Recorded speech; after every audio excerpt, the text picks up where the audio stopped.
tranquille. Non mais vous auriez pu frapper avant d'entrer en fait, non? Ça veut dire quoi ça?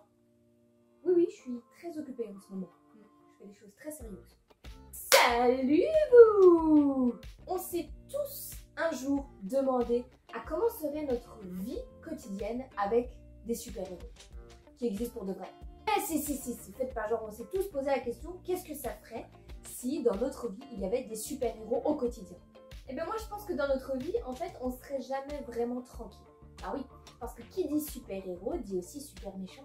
Et donc super problème! Imagine, on aurait tout le temps besoin d'être sauvé. Il y aurait toujours du danger autour de nous, on serait toujours en danger tout le temps. Alors les gens aujourd'hui disent « Hey yo, mais ça c'est que dans les films, on n'a pas besoin d'être sauvé comme ça, on n'est pas en danger tout le temps. » N'est-ce pas? On n'a pas besoin d'être sauvé. Non? Et pourtant, ma petite Ginette, je pense qu'aujourd'hui, les super méchants, ça existe quand même. Mais c'est juste qu'ils ont pris d'autres formes, d'autres noms. Et ces super méchants-là, je suis sûre que tu les connais. Je te donne quelques exemples. Super tristesse, super déprime, super peur, super angoisse, super colère, super jalousie, super râleur. Hein, que tu les connais, ceux-là. Et quand je pense à tout ça, je me dis, mais si en fait, j'ai besoin d'être sauvée.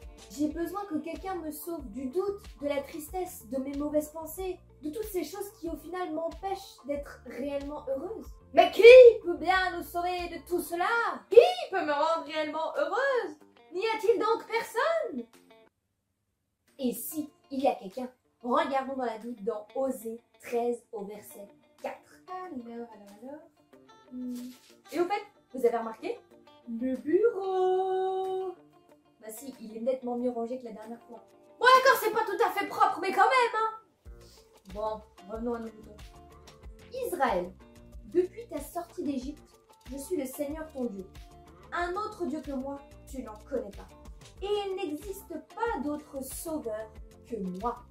Attends, on va changer un truc. On va faire autrement. Kelly, je suis le Seigneur ton Dieu. Un autre Dieu que moi, tu n'en connais pas. Et il n'existe pas d'autre sauveur que moi. Alexis, je suis le Seigneur ton Dieu. Un autre Dieu que moi, tu n'en connais pas. Et il n'existe pas d'autre sauveur que moi. Pauline, je suis le Seigneur ton Dieu. Un autre Dieu que moi, tu n'en connais pas. Et il n'existe pas d'autre sauveur que moi. Dans ce verset, à la place de Israël, mets ton prénom.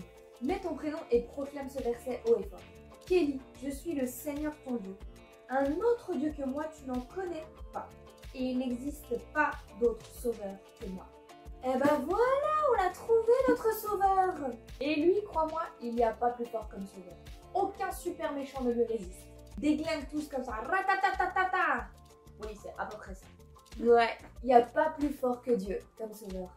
Bah, c'est quand même un sauveur créateur, un sauveur tout-puissant, un sauveur qui guérit.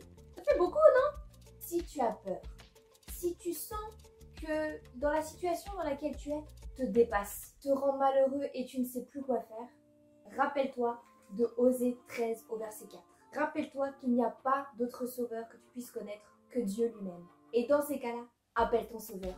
Le seul, l'unique, le vrai sauveur. Crois-moi que si tu l'appelles, il t'entend. Pas besoin de chercher midi à 14h.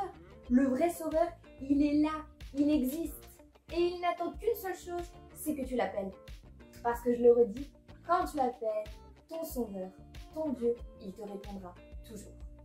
Osée 13 au verset 4. C'est facile, ça tient sur un post-it.